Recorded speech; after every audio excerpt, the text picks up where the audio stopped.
Assalamualaikum warahmatullahi wabarakatuh. Saya Syifa Sabilillah, mahasiswi dari Universitas Dhamma Persada, jurusan reguler Malam.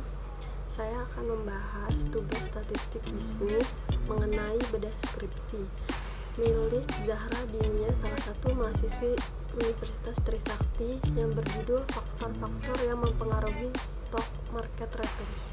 Saya akan menjelaskan terlebih dahulu latar belakang dari penelitian ini. Pada tahun 2008 terjadi krisis keuangan yang melanda semua negara dan berpengaruh sangat dirasakan oleh sebagian perusahaan dan industri. Semua itu terjadi akibat dari resesi ekonomi Amerika Serikat. Pada tahun tersebut hampir semua harga saham rontok lebih dari 10%. Saya menjelaskan poin pertama. Poin pertama adalah faktor-faktor yang mempengaruhi stock market return. Tujuan penelitian sampel dalam penelitian ini adalah perusahaan manufaktur yang terdaftar di Bursa Efek Indonesia selama tahun 2013 sampai 2015. Sampel diperoleh melalui metode purposive stock market returns.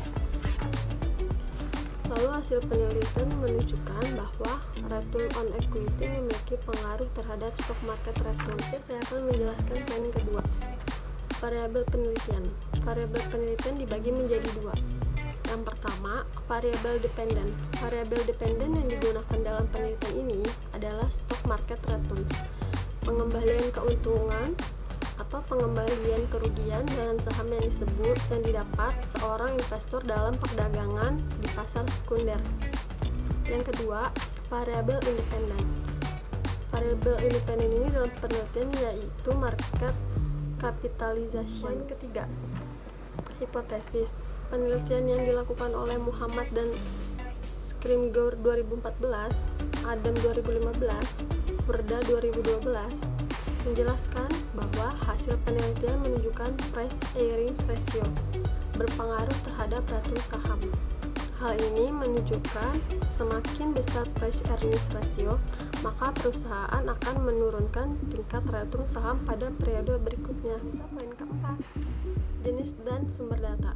Jenis data dalam penelitian ini menggunakan metode analisis data, yaitu statistik deskriptif, pengujian normalitas, dan juga pengujian asumsi klasik. Kelima, populasi dan sampel. Dalam penelitian ini, pemilihan sampel pada perusahaan manufaktur yang terdaftar di Bursa Efek Indonesia tahun 2013 sampai 2015 dapat dilihat pada tabel ringkasan pemilihan sampel berikut.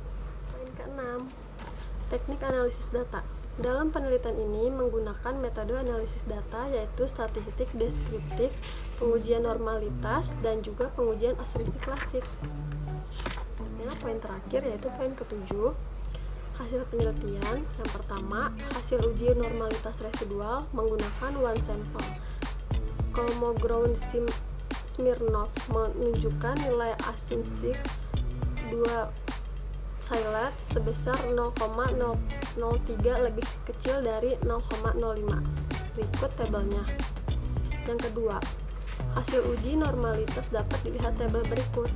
Yang ketiga, hasil uji multikoliniaritas menunjukkan bahwa semua variabel independen memiliki nilai toleransi lebih besar dari 0,1 dan nilai VIF kurang dari 10. Video yang saya buat kali ini. Mohon maaf atas kesalahan kata. Terima kasih.